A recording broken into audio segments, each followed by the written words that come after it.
کہ عبداللہ بن عباس جو حضور صلی اللہ علیہ وسلم کے چچا کے بیٹے تھے، آپ سے عمر میں کافی چھوٹے تھے.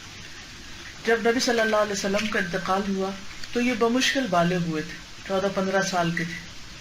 لیکن بہت چھوٹی عمر میں انہوں نے رسول اللہ صلی اللہ علیہ وسلم سے بہت ساری باتیں یاد کر لیں.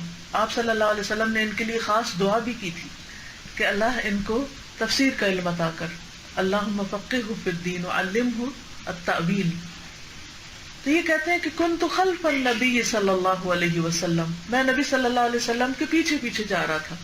یعنی یا تو سوار تھے، سواری پہ آپ کے پیچھے بیٹھے ہوئے تھے، یا پھر پیدل آپ کے پیچھے جا رہے تھے. یہاں پر یہ نہیں پتا چلتا کہ آپ کہاں تھے، بہرحال یہ پتا چلتا ہے کہ آپ کے پیچھے تھے. اور پھر یہاں پر آپ نے فرمایا کہ یا غلام، اے لڑکے، یعنی آپ اس وقت لڑکے تھے، بالغ جوان نہیں تھے، مرد نہیں تھے. تو کہا یہ جاتا ہے کہ نبی صلی اللہ علیہ وسلم کی وفات کے وقت آپ 15 یا 16 سال کے تھے. تو ہو سکتا ہے جس وقت آپ نے یہ بات فرمائی اس وقت 13-14 سال کے ہوں، یا اس سے کم و بیش آگے پیچھے. اب آپ دیکھیے کہ یہ پتہ ضرور چلتا ہے کہ آپ ایک ٹین ایجر تھے. تو ایک ٹین ایجر کو کن باتوں کا پتہ ہونا چاہیے، ایک ٹین ایجر لڑکے کے ساتھ کیسے بات کرنی چاہیے، اس کی بہترین رہنمائی ہمیں اس حدیث میں ملتی ہے. اگر آپ کے بچے یا آپ کے بھائی بھی اس ایج میں ہیں تو آپ یہ حدیث ان کے ساتھ جا کر شیئر کر سکتے ہیں، کیونکہ یہ ایج ایسی ہوتی ہے جس میں اس قسم کے سوالات ذہن میں بہت اٹھتے ہیں جن کے جواب اس حدیث میں دیے گئے. تو آئیے دیکھتے ہیں کہ نبی صلی اللہ علیہ وسلم نے ان سے کیا فرمایا. سب سے پہلے آپ نے فرمایا انی اعلمک کلمات، میں تمہیں چند باتیں سکھانے والا ہوں. ایسا کیوں فرمایا؟ تاکہ ابن عباس پوری طرح متوجہ ہو جائیں.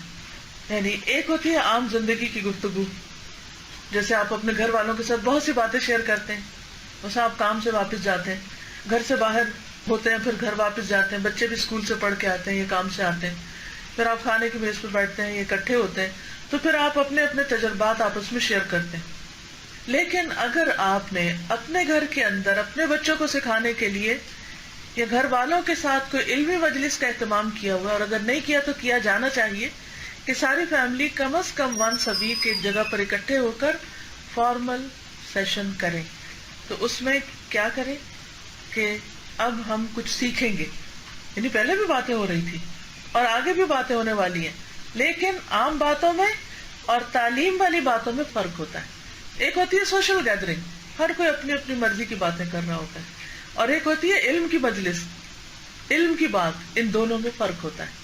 تو نبی صلی اللہ علیہ وسلم نے چونکہ انہیں بہت اہم کانسیپٹ دینے تھے، بہت اہم باتیں سجانی تھی، تو اس لیے آپ نے پہلے ان کو متوجہ کیا کہ میں تمہیں کچھ باتیں بتانے والا ہوں، کچھ کلمات سکھانے والا ہوں، کچھ چیزیں دینے والا ہوں.